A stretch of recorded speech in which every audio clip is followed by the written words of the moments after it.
for the purposes of this Maller monologue, let's assume the position, right? Let's assume the position that the Sunday game will be Lamar's first running around in white powder. Now, does it count as a snow game if it snowed Saturday night and there's snow in the stadium, but it's not? To me, that doesn't count. It's got to snow during the game.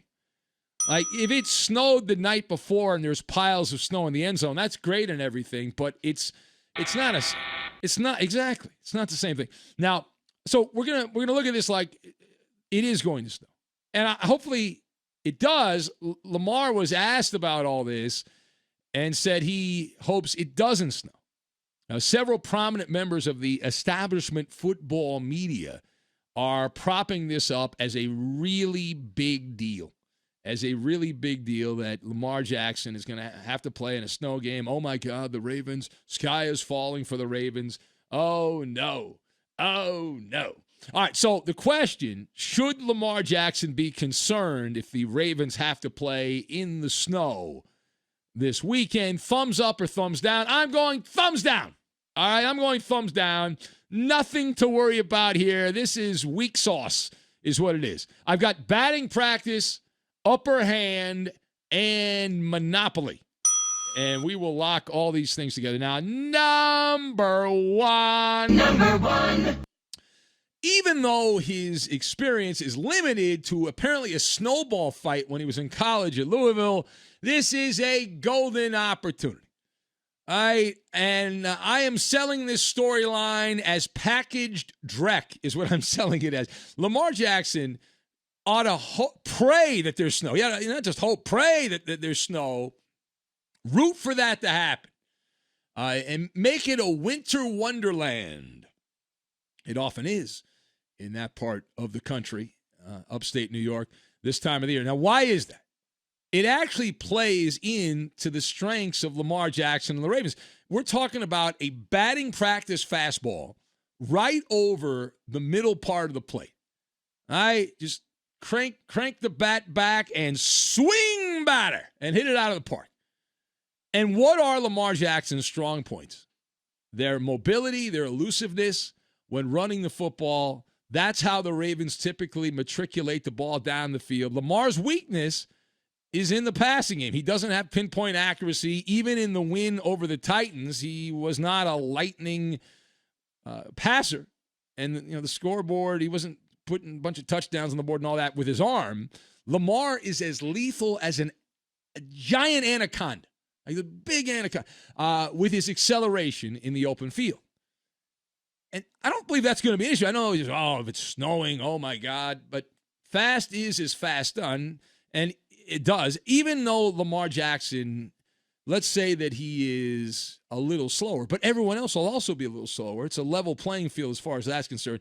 Number two, the idea, the concept that Lamar Jackson is in some kind of peril because he's a South Florida kid and snow is foreign to him.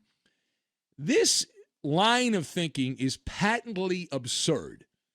And I'm going to tell you why. All right. In my lifetime, the three greatest cold weather quarterbacks are all from relatively warm weather places. Brett Favre very rarely had a bad game in snow at Lambeau Field. He was raised in Mississippi. Aaron Rodgers and Tom Brady are both from Northern California. They didn't seem to have a problem. The Ravens as a team are designed for the inclement weather. Ground and pound the running game, mixed with a remedial passing game, and typically in the snow, that's all you can run is a remedial passing game. Now, the defense is not as good as it has been in Baltimore in years past, but it certainly played pretty well against the Tennessee Titans over the wild card weekend. I fully expect Lamar Jackson to be dashing through the snow. And because I hope it snows because it's more fun to watch games. I'm not there, so I don't care. Playing in the wintry mix will actually not only give him an advantage, but also Josh Allen. Josh Allen runs the ball quite a bit also. So Lamar and Josh Allen will both have the upper hand, if you will, in that regard. In particular, this is one of the things that when people make a big deal about playing in bad weather and cold weather and all that, offensive players have a clear and obvious advantage in bad weather situations. Why is that? I'll tell you. because they know where they are going, right? You call a play in the huddle, and you're like, all right, you're the receiver. You got to run a certain route. You know where you have to get to for the quarterback to get you the ball, whereas the defensive player has to react, right? So it's basic football 101. You played football in Pop Warner. You know what I'm talking about, or high school, whatever. You have to react quickly with less than ideal footing conditions underneath you. So, and the other thing is, not that I've been to many cold weather NFL games, but I know a little bit of the tricks of the trade here, that all the players and all the people that are on the field will have hundreds of hot pockets, but I'm not talking about the food dish. You know, those things that you put oxygen on them, they get all hot. And so you'll be sitting on heated benches with hot air blowers all over the bench area.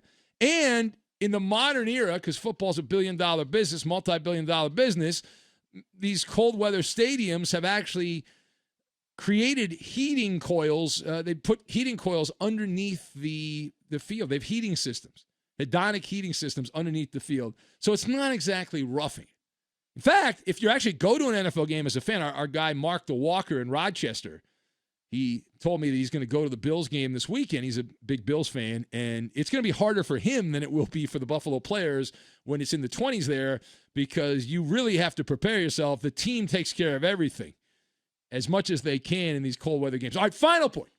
All right, should the Ravens take it on the chin this weekend in Buffalo, Lamar Jackson has nothing to worry about. I'm going to tell you why.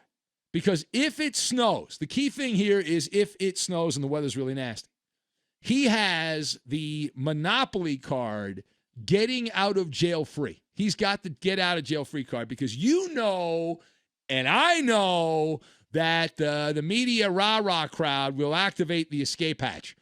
And Chris Carter taught us that you have to have a fall guy. You got to have a fall guy. And when football pundits look back at the Ravens game, if the weather is really nasty and they play the blame game, they'll inevitably use the bad weather as an alibi. Plus, Lamar jammed his thumb, so you have the double whammy. He's got an injured thumb, and it was bad weather. So it's the coulda, woulda, shoulda, mighta, if only X, Y, and Z had happened. And Lamar Jackson better get used to cold, snowy weather unless global warming kicks in.